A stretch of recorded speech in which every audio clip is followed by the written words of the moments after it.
I had no fear. I didn't know what turns were coming next. I didn't have a plan. I just kept rolling. It just kept coming. So I had no choice. But I said, be fearless and go for it. I mean, and stay creative. It's so much creativity now. It's so many. Back then, the choices were slim, but I pushed myself through to find inspiration, to find motivation. Now it's right in front of you. But I say, go for it. Go for it and stay with people that believe in you. Do not get sidetracked. There's so many temptations out there. I mean, there's haters, there's temptation, and there's people that are probably jealous. You could be jealous of, you and your foresight, but you got to stay close to listen to your gut, listen to the universe, listen to God, and surround yourself around people that want the best for you. Welcome to Journeys Through Change, a podcast that inspires women to let go of the fear and say yes to possibility. I'm your host, Noelle Van, an author, creator, and empowerment coach who spent years in corporate America helping innovators and leaders ride the waves of change with ease and grace. I now work with women to step into change and unleash the power they have to create a life they love. Whether you're contemplating a change in your career, relationship, health, lifestyle, or anything in between, nothing's off the table. I'll be offering up simple insights to help you manage the ups and downs of change and sharing interviews with successful women who took a leap of faith to create the life they knew they were meant to live, sharing their wisdom, advice, and all the juicy lessons they learned along the way. So get cozy in your favorite comfy chair and let's get started. Have you ever felt so captivated by an interest or pastime that it drew you in and wouldn't let you go? Or toyed with the idea of creating something bigger out of it, only to shake your head and pass it off as just a silly or unrealistic dream? Life can take us on a pretty wild ride when we surrender to that persistent little tug, even when the outside world may be pointing us in a different direction. The story we're about to hear is all about the hidden treasures that lay beyond that simple decision to lay down conventional wisdom and follow your heart. In the late 80s, Kai Chase began her career as a staff writer for a weekly music industry publication called the Urban Network, interviewing the top music and radio talent of the time. She then segued into music publishing as her career continued to rise. But all the while, her true desire was revealing itself when she would literally fall asleep reading The Joy of Cooking and spent her leisure hours dreaming up healthy and creative dishes that mimicked the comforting standard recipes she enjoyed as a child. She went on to receive her professional culinary training from the famed Le Cordon Bleu Academy in Paris, and in addition to having served as a private chef to A-lister celebrities, she has worked at a number of well-known restaurants, including Pamela Anderson's Sanctuary and Wolfgang Catering and Events. She is now known for her modern and contemporary approach to new American cuisine. In today's episode, Kai shares with us the twists and turns she has taken to follow her dream of becoming a celebrity chef and beyond, as she continues to build an expansive culinary and lifestyle brand. Kai, we are so excited to have you here. Hello, how are you? Well, how are you? I'm very good. Thank you for having me. Of course, it is such a pleasure to have you here. And I know that there's a lot to talk about. So I wanted to kind of dive in and just ask you a little bit about the beginning of your journey, or maybe it's a little bit further into your journey, but the beginning of your career. And now, did you grow up in LA? I am a California girl, LA native. I come from a family of artists and entertainers. So my nationality is Creole, Cuban, American Indian, and part Irish. So I have a lot of those different backgrounds. I came to the United States in New Orleans and New York. And then when it came to me, I was born and raised in sunny California, Los Angeles.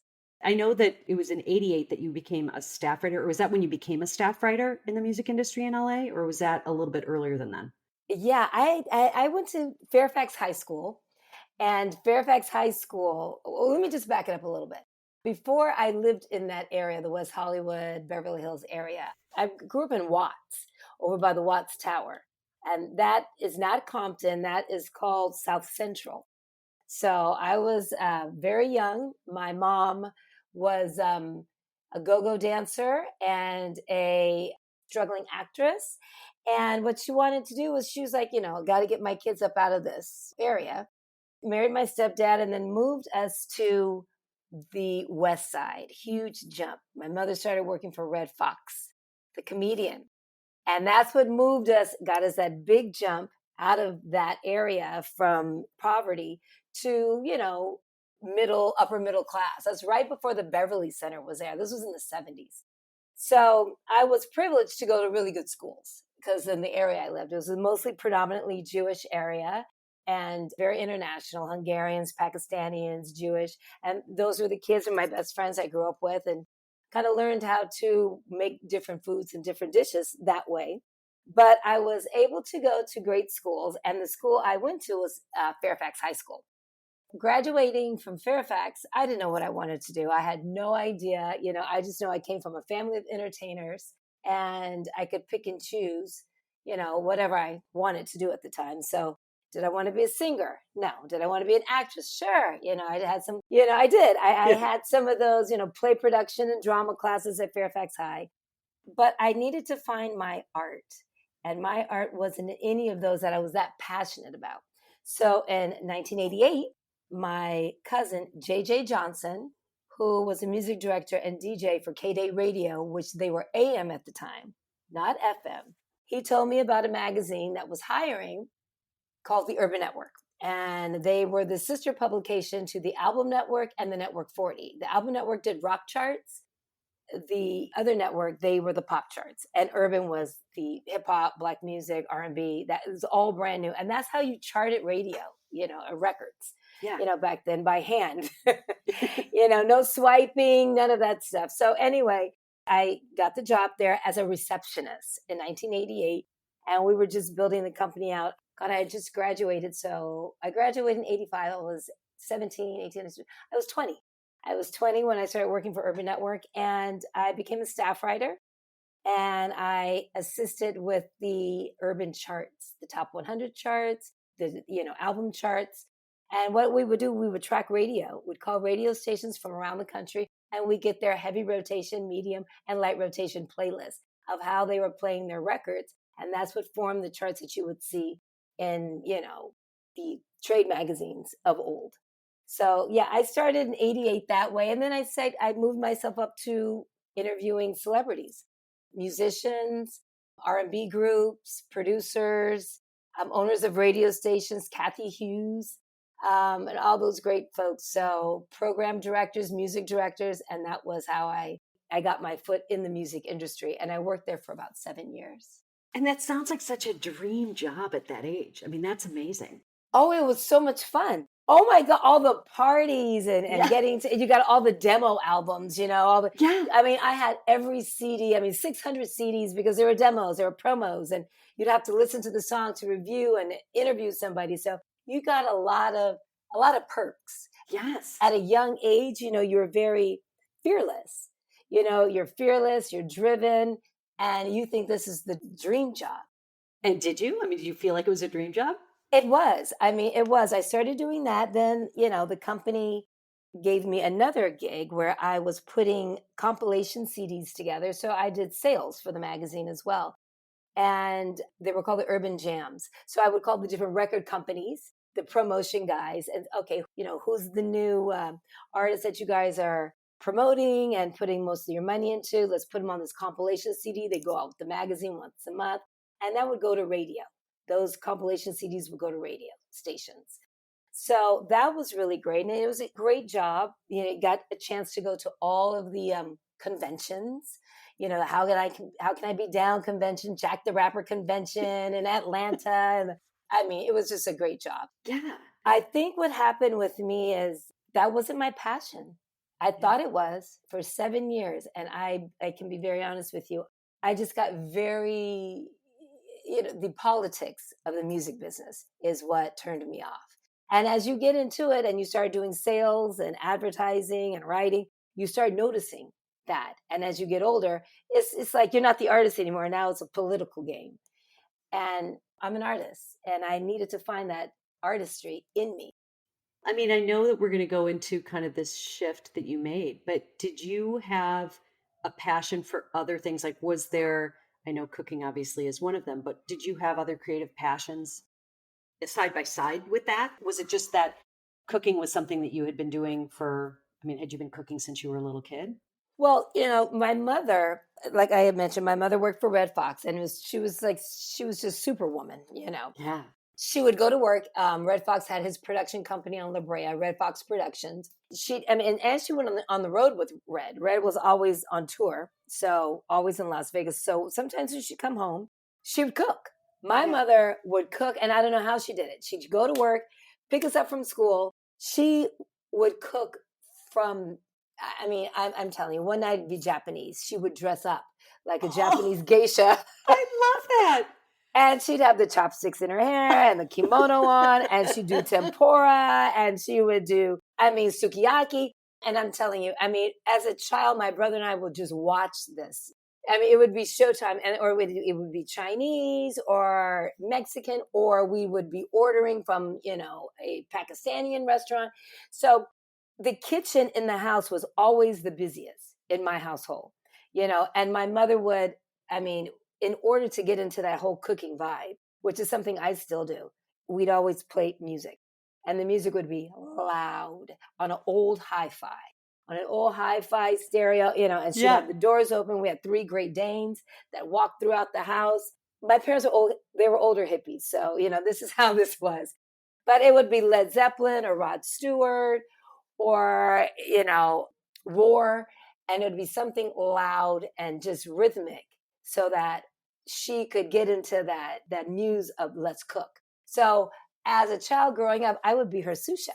I just loved, my favorite things are condiments, so, you have your proteins and you have your veggies, but in the refrigerator and the cabinets, every little condiment, your gherkins and your capers and your, miso mayos or your pestos, and everything was always something international in the household kitchen cupboards that led me to get very, very excited and involved in the whole cooking aspect. I like to see the colors of the jars and the labeling. I read the labels, and my mother said no MSG and no salt and salt-free this and salt. So, as a kid, I'm her sous chef. Is always go to the cabinet and hand me the pesto or the roasted red pepper paste or something I'm about to create. So I watched my mother, who wasn't a chef. She just loved to make the family happy. And my mother was very, very flamboyant. So it was a big deal in the kitchen. I think that's where I got my passion for cooking at such a very young age. Well, and your mom sounds like a hoot. She sounds like she was a ton of fun to be around. Tons of fun. Tons of fun. So, we grew up, my brother and I grew up that way. It was always colors, and you always have to grow up instead of saying, oh, that doesn't, I don't want to taste that. That was never an option, because how do you know if you don't like it? If you like it, if you never tried it.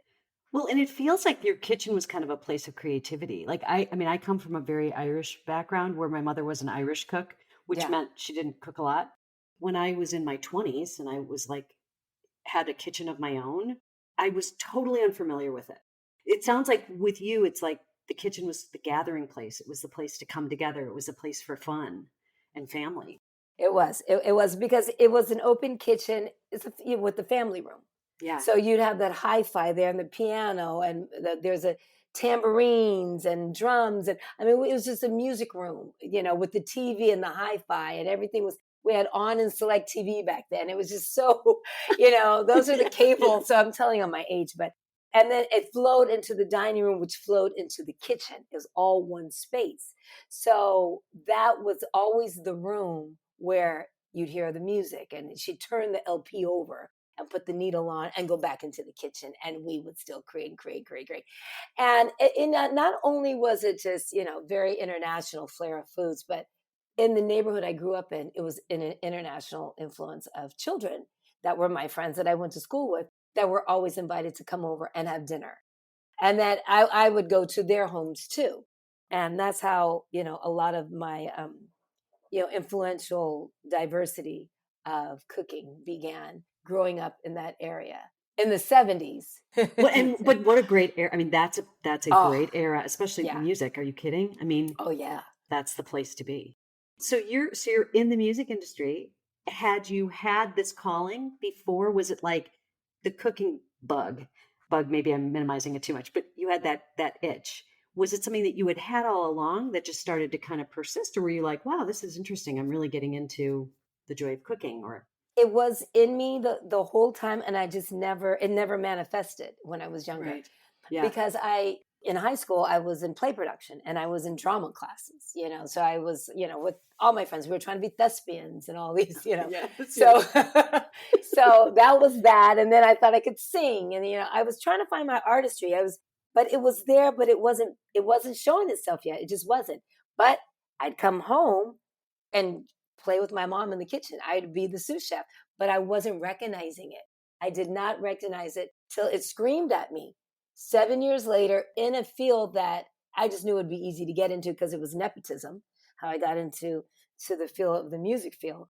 But my artistry did not come out until I think I was 17, 18, something like that. Yeah, 17, 18 in the kitchen. And then it really flourished within those years of me working at Urban Network because, it got to a point where I was working at the magazine and sometimes, you're young and you get frustrated. You want to do something else. You want to get out there and show the world that who you are.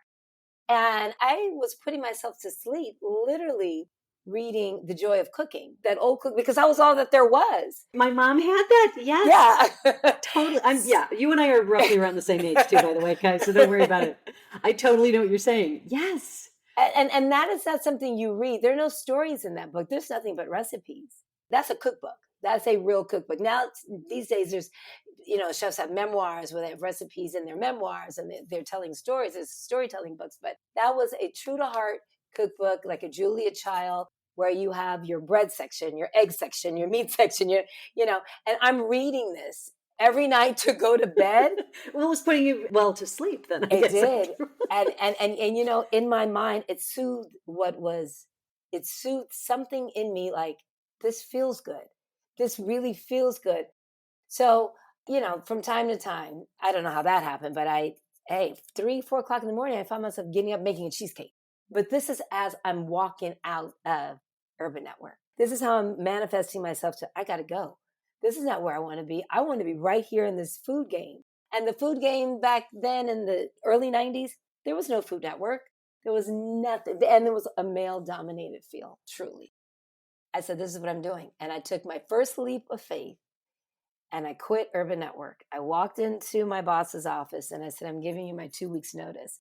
I never had any place to go. I never had another job set up. That was my first leap of faith. I have 3.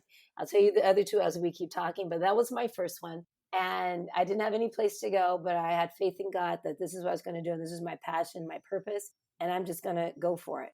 So I enrolled myself in culinary school with my money that I saved from working at Urban Network. And I went to this little small college called Epicurean, and it was in West Hollywood. And while I was there, I had quit that job. So I got another job publishing, Chrysalis Music Publishing. And I was working for the vice president of the Black Music Division. I was working for her there. I signed my uncle Roy Ayers to a publishing admin deal there, which got me a little more money. So I was burning the candle at both ends. I stayed at that job maybe 2 years, but I was going to school on off days, working, and I had to do an externship in order to graduate Epicurean. And that's when I started working at Pamela Anderson's Sanctuary. I got that job because a friend of mine that I happened to go to Fairfax High School was one of the executive chefs. Oh my God, I love it. Mitchell Schwartz. And he saw me. He was like, what are you doing? Oh my God, I'm the executive chef. I said, this is the hottest restaurant in this town. I mean, it was like on the Beverly Hills adjacent. It was on Robertson. And I told him I was in culinary school. I needed 60 hours of externship. He said, hey, my mom put us in a great school, got great friends, everybody's doing things. And that's how I got that connection. I worked at that restaurant for some months. I did more than 60 hours for free. I was going to say, but what an experience that gave you, right? Yeah, it gave me the hands-on while I was in school and while I was still working. And I think I weighed like 103 pounds. I barely slept, but I was paying my dues. I was paying my dues. Yeah. Well, and that is like the serendipity that happens, right? Where it's like, oh, it just so happens to be somebody who went to high school is in the right. How does that fall out of the sky? Look at God. That's what I say. When I took those steps in faith. That was that step in faith there. It just rolls. I just kept rolling. I don't know where it's going. I can't stop it. I'm just rolling with it. And then after that was done, it was just time to move ahead. And I ended up, my parents were, hey, she's really serious about this. I got my externship. I graduated that little boutique college, and my parents got me some master's studies at Le Cordon Bleu in Paris, France. And I was like, oh my gosh, I was scared to death. I was like, oh my gosh. But those French classes that you take in high school kind of paid off, right? The little bit of the French that it's the hardest job when I first started, it was the hardest thing ever, but I did not stop. And I remember a female chef that I had met that worked for, she was executive chef for Christina Applegate. Christina Applegate had a restaurant in West Hollywood called Villa Cula, and it was on Santa Monica. And I met the chef there while I was in school, and it was female. And that was very exciting to me. And the first thing she said that will always stick in my head, she said, this is not a glamorous job. Looking, because there are no pretty girls. And I mean, there was just not anybody in culinary at all, but I'm going to be honest, older white men. And that's the French way. And that's just how it's always been. And it was very difficult for women to run and to control and run a kitchen because they don't take us that serious back then. You have a stitch of French, but how do you do that? They speak English as well, I'm assuming. That would freak me out, not having any. Oh, it did. Oh, it freaked me out. It freaked me out because I was by myself and I'm on this plane. I'm getting there, and I'm like, I'm still, I'm in my 20s, and I'm just like, oh my gosh. But you put your big girl panties on and your pants on, and you put your backpack on. I stayed with the family. I had my French book to translate English to French and French to English, and you ask a lot of questions, and you're a student. You roll with the other students, and win in Rome. Well, and what's funny when you just said that when you're in your 20s, it's kind of like, yeah, oh gosh, I remember that. When you didn't really, consequence was like, what? I'm just going to do it. Granted, there's fear behind it, but you just walk into it. It's almost like I feel like in my 20s, I didn't know to be as fearful as like you kind of learned to get later in life about things like that. So, it was the perfect time. You just were like, okay, one foot in front of the other. Exactly. Yeah. So that's how, that happened. I stayed there for almost a year and came back. At that point, I had already quit my job at Chrysalis because there's no way I could have went to the college in Paris and still held my job. And when I told my boss that's what I was doing, and she knew I was in culinary school, and she knew I was, I said, I'm giving you my 2 weeks notice. She told me I could leave right then and there. She said, you don't have to give me 2 weeks. You can get out of here right now. I was like, that was my second step in faith. Oh, yeah. And I was scared. First of all, I'm going to another country, don't speak the language, don't have a job when I come back. And here we go. Yeah. And let me tell you, I came back, and then what I decided to do when I came back, and this is the beauty of how all this got started, is I took every last connection that I had when I was working in the music business, from promoters to A&R guys to DJs to record company execs that were all in my Rolodex, and I got myself some letterhead, and I wrote them all letters saying, I have moved into the culinary business if you ever need for your promotional parties, for your artists, this, and for music videos. And that's how I got every one of these clients. And that's how it turned into celebrity clients, because it all became word of mouth. So I flipped it and I kept those connections, and I became this caterer to the music industry, the urban music industry at the time. Yeah. And that was the blessing that started to pay the bills, the beginning. And this is, you're about how old? You're mid-20s at this point? Yeah, my mid-20s, 25, 26, something like that. Yeah. Well, and what chutzpah you had to do that? Like to be like, okay, I'm going to write the people I know. Yeah. That's a networking 101, but in your mid-20s, that's not something that typically comes to you. You were using your connections. I was using my connections. Now it's a little harder, but I mean, the connections are there, but then you're just like I said, you're fearless. Right. You're fearless, and you haven't burnt any bridges, and people like you, and they wonder what happened. And then, it's like, you got the publicity department, you got the promotions department, and every one of those departments are putting together promotional parties for their artists. Oh my God, yes. And back then it was party time. They were giving big grand parties for the release of a new album or, that kind of thing. So yeah, my company did very, very well. I started Kai Chase Catering and it did really well. We started doing music videos. We were doing album release parties. Then that segued over to TV shows, the Moesha show, Oh this my show. gosh, yes. So it became always word of mouth because the food was good. The food was good. I mean, it was just everything that I wanted to be. And that's when I knew I'm in something that this is my art. It's Kai Chase. It is my art. It's my style. It's my food. It's my passion. And that's how that started. Now, the private chefing came later and it came after, well, 9/11 hit. Okay, and Okay. here's Yeah. here's that third step in faith. And so 9/11 hit and we were rolling. I mean Along Came Mary was our competition. That was another huge catering company, and she did a lot of huge events for, Fox TV and stuff, and I was trying to get to that level. But 9/11 hit, and small businesses were not the thing. It was major corporations. So small businesses were out of luck. So I couldn't get on any studio lots. I couldn't get on any TV lots because they started using their own commissaries because security, Oh, right. so they closed down everything, no outside anything and all my stuff was entertainment. I had to sell my equipment. I didn't sell my Rolodex. I kept my contacts, but I sold all my equipment. I had my own catering facilities at the time that we had to get rid of, and I needed a job. So I took a step in faith. I said, you know what? Maybe I should contact some of these folks that I know. A girlfriend of mine that went to high school with me happened to call me. Her name was Casey Lovelace. It's so much fun. I love Casey. She said, hey, girl, I'm the personal assistant to Macy Gray. And she said, Yeah. this is Macy's I Try album, that multi-million-dollar album that she Yes. had. Yeah. She said, Macy's just got this brand new house and she's on top of the world with this new album. I told her about you, that you're my friend and this, that, and the other. She doesn't need a party catered, but she's looking for a chef. I was like, get out of here. That's what started the private chefing. And then the rest is here we are right now talking to you from Jamie Foxx to Michael Jackson and everything has been word of mouth. I've never had to solicit. I mean, that's what I say. I will never lose my faith in God. Yeah. I tell you.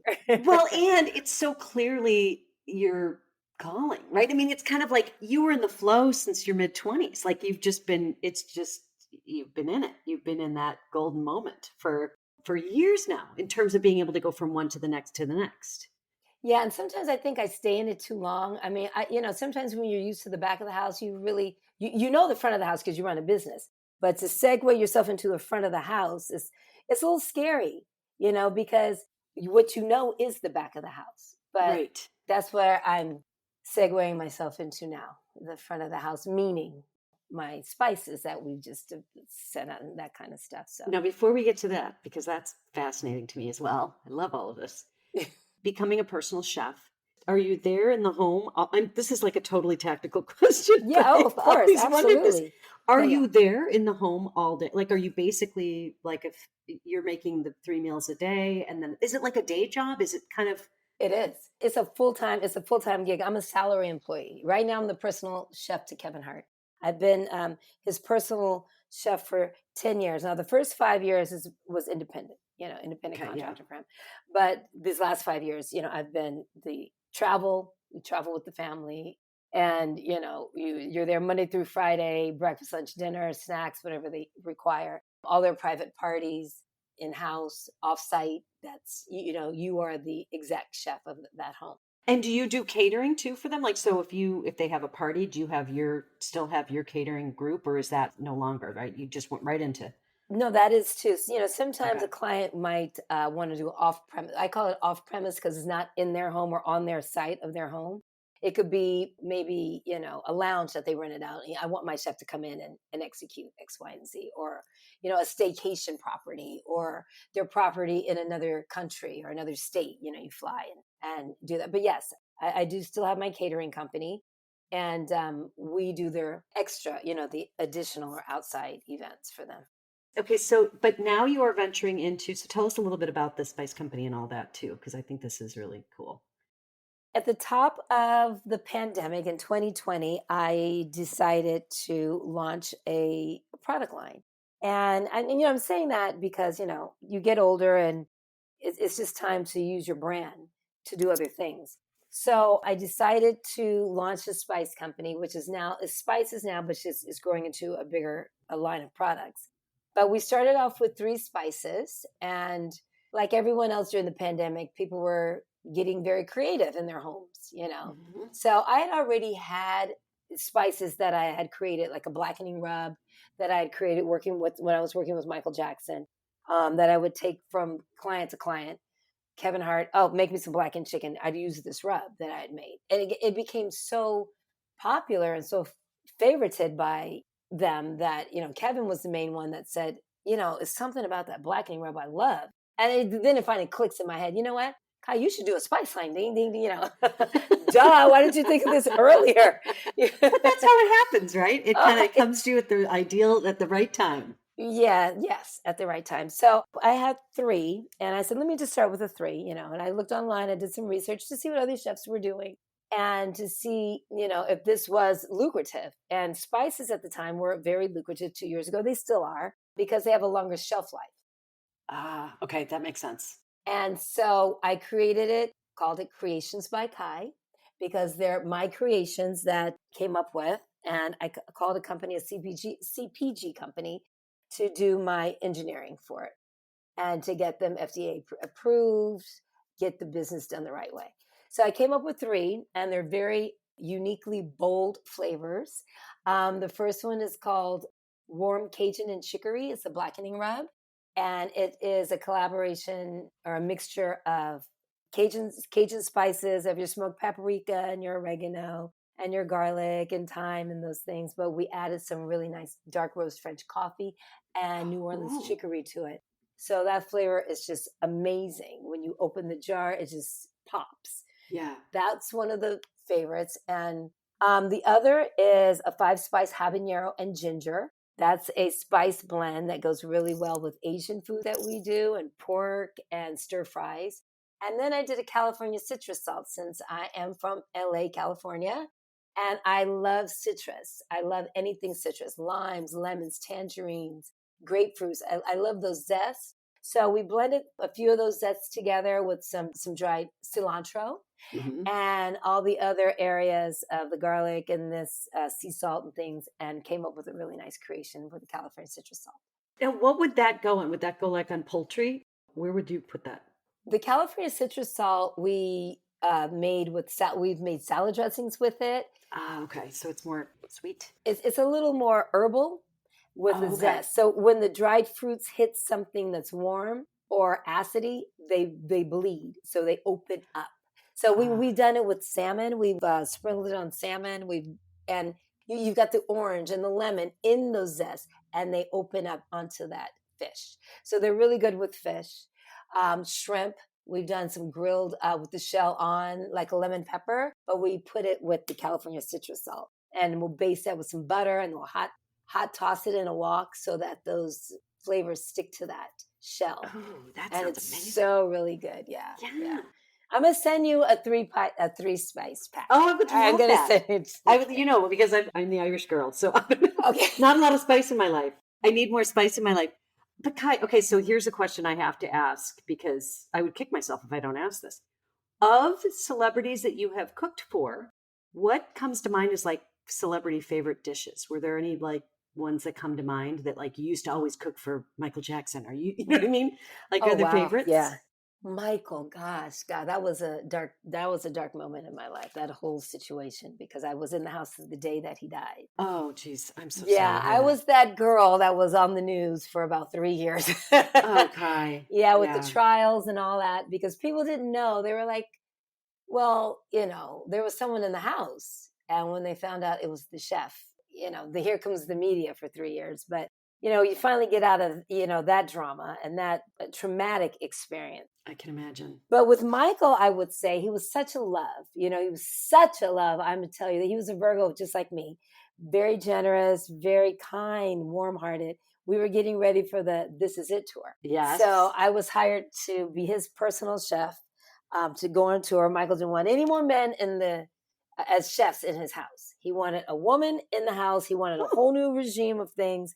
He wanted, he had his kids, and he wanted it to be, my kids. I want a female chef, and let's do this. So at the time, Michael was getting ready for This Is It tour. So Michael ate very lean. So no beef. It was turkey and fish only. And everything was small portioned, right? But I think for Michael, he did a lot of juicing. So, his favorite thing is Michael loved Mexican, first of all. He loved Mexican food. So when we had fun night or, eat whatever you want night, Sunday dinner or whatever, it was tacos. So, and the kids love the taco. The kids were, Blanket was 6 years old back then, so you can only imagine. Right, exactly. Yeah, he was all over the tacos. Yeah. So that was that was 12 years ago. But Michael did a lot of juicing. So it was the beet juice, he did a lot of green drinks. We did a lot of juicing with mango and turmeric, because he was very health conscious. But yeah, tacos, Mexican food, enchiladas, that was some of the favorites for him. But I think, for Kevin, I mean, my gosh, Kevin loves chicken. Kevin, he has this new My Heart House burger stand with the Beyond Meat burgers. But I think for Kevin, it's chicken and these kale Caesar salads that I make. That's how I met him. I mean, I met him doing a kale Caesar salad, and I didn't even know I was working for him at the time until I did the Caesar salad. And it was John Singleton at the time. He calls me and said, "Hey, Kai, I need you to come." John had this like 100-foot speedboat French yacht that he just bought. And he wanted Kevin Hart to come. This is 2013. He wanted Kevin Hart to come to his yacht. He wanted to read him the script because he wanted Kevin to be a part of this movie. And he was like, "Kai, can you come do lunch for me?" And Kevin, on my yacht, "Sure, John, what do you want?" So John wanted these steamed shellfish sofrito, and it's got mussels and clams in it. And then he wanted Chilean sea bass. And he thinks Kevin is going to eat all this, but Kevin is highly allergic to seafood. Right? Oh, no.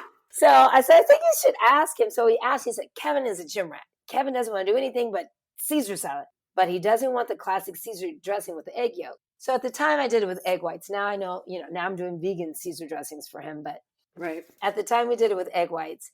So Kevin gets on the yacht, and, I'm chopping up grilled chicken and beautiful organic romaine lettuce in this homemade dressing and homemade croutons with, this rustic baguette. That sounds fabulous. So he's sitting there eating, and you can see John talking to him, but all I see is Kevin scarfing, just scarfing. And I looked, I was like, "Oh, okay. I think he likes it." So I get a phone call, and God bless, my friend, John Singleton, rest in peace.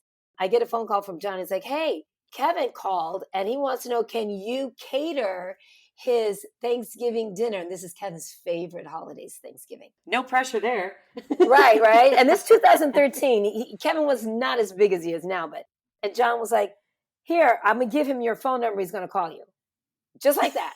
That's it. He's going to call me. I mean, I don't need an assistant in between. No, he's going to call you. Don't worry about it. And he called, and he's like, "Can you cater?"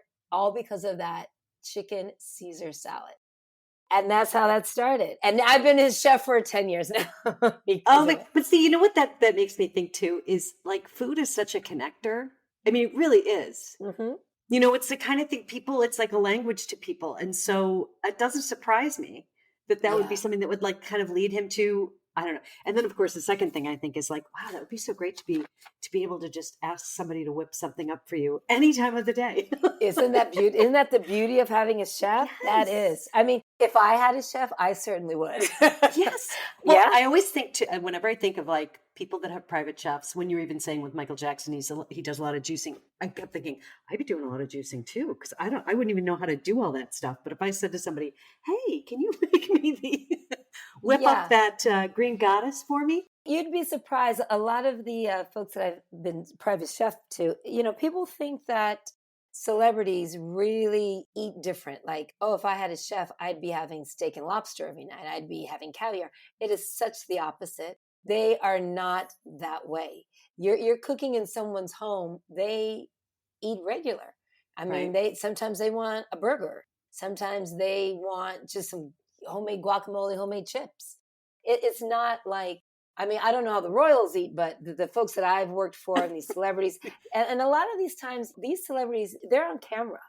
Yeah. They're either Yeah. doing movies, they're on TV, they're singing. So you got to make sure, the throat doesn't have a lot of dairy. And sometimes you work with nutritionists and their trainers. When I was working for Steve Harvey, I worked with his trainer and his nutritionist because Steve had 7 shows that he was doing. The Steve Are Harvey you talk kidding show.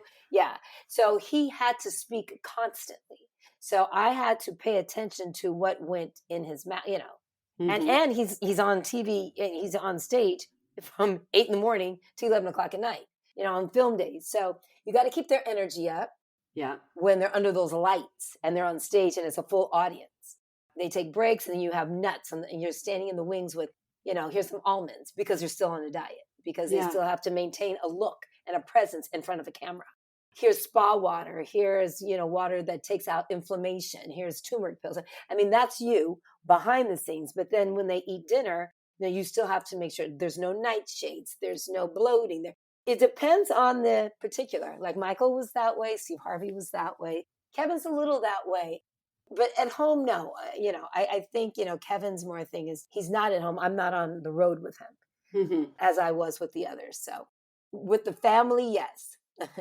Do you ever sort of pinch yourself and say, wow, I mean, looking back on kind of how this all started, and I feel like with your background and your family, it was kind of cultivating this creativity from the beginning. So you sort of had that in you to begin with. But do you ever think back and go, wow, there's just like my life has been, it's very interesting. Like there is nothing about any of these changes that have happened that haven't come with some serendipity and a little bit of just kind of knowing someone who then refers you to the next. And I just feel like there's just such a, I don't know, it's such a through line with you of like relationships with people and how those have gotten you from one thing to the next, to the next, to the next. When you just sit down and reflect, it seems like I've never had the time to just sit Yeah. down and reflect until lately. I really had the time to sit down and reflect at the top of while I was doing these spices. And around that time, I had broken my knee. I had an accident and I fell. That was going to change my career forever. I mean, I think that was a sign from God. Like, it's time for you to do something else. You've done this enough. And I know I can't work for anyone else. And I told this to Kevin when I started working for him. I said, you will be the last, family I work for, because in a minute, I'm 55, 50, I'm going on 56, retirement's coming in and, you're taking your brand to that next level and your story, your cookbook, your thing to that next level. And that's what I'd like to do. That's what I'm working at towards doing and trying to find, the right home fit for all the things that I'd like to do. But I broke my knee. I had an accident and I broke my patella in half. So I was out of work for a long time. Yeah. And right then, that's when I started reflecting. But it was more of a negative reflect at that time because it was like, why did you not stop sooner? You knew you should have stopped sooner. And you kept telling yourself, okay, I'm going to go into this end of the business now, like all my other chef friends have done. But I couldn't stop. I always feel guilty that I'm abandoning. Every client, every celebrity I've worked for has been a family. They've had kids. I've been with their kids till their kids turn 18. I have no kids of my own. So I don't know if that's just me being the love. I'm cooking and I'm feeding your family. And this is love to me, and I never want to abandon it. So I just stay. And whether it's hurting me, I'm okay with it. But I can't, you got to get a little more selfish, As I get older, you get a little more. So after I broke my knee, that's when it kicked in. I was like, hey, you gotta slow this down. Well, and sometimes I think it takes that. It takes something outside of you that slows you down that you don't have a choice about to then get you to kind of take pause and listen to yourself. Yeah. Yeah. Now the reflection is a beautiful one. And after I created my spices, I mean, my knee was broke. I'm still creating the spices. I'm on crutches and I got an R&D guy and we're still trying to do this. And I'm in pain and we're yelling and screaming at each other, but we got it out. And, I just worked through that too, but I'm proud of me. I'm really, really proud of me now because I've weathered a lot of storms. I've I've worked for a lot of great people, a lot of different personalities. Right? Oh, I can imagine. Yes. Woo, girl. Oh my gosh. And you know what? You just have to understand this is your family. This is Right. this is your new family. So, but people are people and you're in their home. So you're going to see everything. Right. And as a professional, you keep that and you do your job. You do your job and you appreciate and you feed them the best and you work your hardest and you make sure that they are well taken care of and that they are completely satisfied. And that is why I've worked for some of the best. Yes. When I started working for Kevin this last 5 years, I got a call from Stevie Wonder's people and P. Diddy's people. Can I come work for them? And I said, hell no. This is it. This is it. This is it show right here. Kevin is it. This is my last family. I love them. And we go into the sunset together. This is it. What a great thing, though, to know kind of when it's time, right? When it's time to move into the next chapter. Yeah. Yeah. This is, like I said, this is my family. And, by the beauty, Kevin assisted with the creations by Kai, Nice. a little bit of the seed money as a gift. And I thought that was beautiful of him. And the family believes in me and trusts me. So this is a family thing. And hey, I mean, what a better journey and family to be with. Oh my God. Are you kidding? Thing. I mean, you have had some wonderful relationships that you formed. This is amazing. Yeah. Yeah. Let me ask you this. What would you say when you look back on your life and you think of all of the different turns in the road that have kind of got you to where you are now? What would you say to women out there who might be contemplating making a change in their lives or have kind of that little whisper telling them to go a little bit deeper or look a little bit deeper into something that they might want to change? What would you say to them? If they're in a younger than, my age group, if they're younger in my age group, I say go for it. I had no fear. I didn't know what turns were coming next. I didn't have a plan. I just kept rolling. It just kept coming. So I had no choice. Yeah. Just to roll. But I said, be fearless and go for it. I mean, and stay creative. It's so much creativity now. It's so many.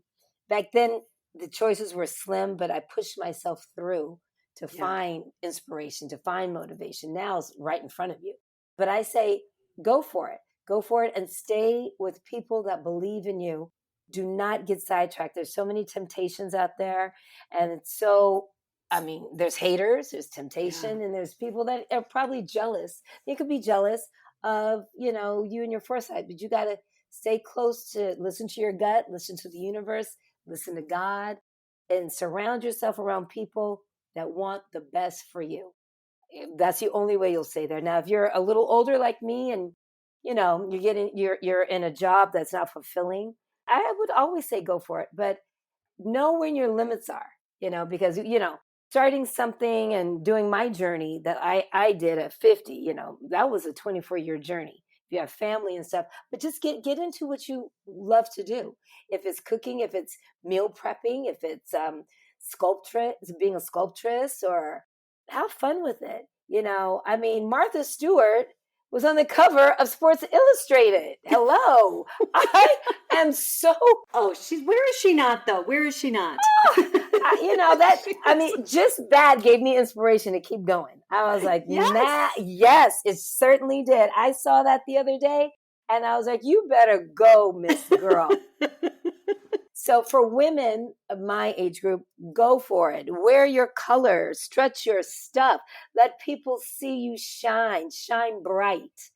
That's what I'm doing. And I love it. And I like my demographics of, these strong women that are, whether they're empty nesters or they are divorcees or they just are single or they're just women that have passion, because we are women of power and passion. So I say, rock it. Yes. Well, and when you just said that, that just made me think when we're young, we're kind of all passion, right? It's like we're ready to just kind of move with the tide, which is great, which is where I think, a lot of the steps that we take happen. But then as we get older and wiser and we have more experience behind us, that power comes into play. I mean, I feel like in my 50s, I feel much, much more strong and powerful than I ever did before. And much more certain about things and not certain in a way of feeling like I'm staying too conservative, sometimes maybe a little bit, but like just knowing enough to be like, no, this is kind of what I want, or this is no, Yes. really what I don't want. And there's such a beauty in that. You're right. You're right. You do know what you want and don't want. You've been through the trials and tribulations, and you can pick and choose what's good for you. Kai, this has been such a pleasure. Seriously, I love hearing about all of your adventures. I feel like you could tell me 50,000 more. Oh, girl, I know. Over a glass of wine. I don't know. We'll have to get together at some point. But thank you again for joining us and sharing your experience. We really appreciate your honesty and all of your insight. It's really amazing. You're teaching and helping us to follow our hearts and kind of create a life of authenticity that touches so many people, because it seems like you've just had a life of so much relationship, and that's just really wonderful. Oh, thank you for having me. I really enjoyed myself, and thank you too. All right. Well, that's it for now. Until next time. Thanks for listening to the Journeys Through Change podcast. You can find us on Spotify, Apple Podcasts, or really wherever you get your podcasts. And be sure to follow us and leave a review if you've enjoyed this episode. And share it with a friend or on social media to spread the good word, so more women like you can find us and join in on the fun. For more information on the podcast or Day by Day book, go to livedaybyday.com.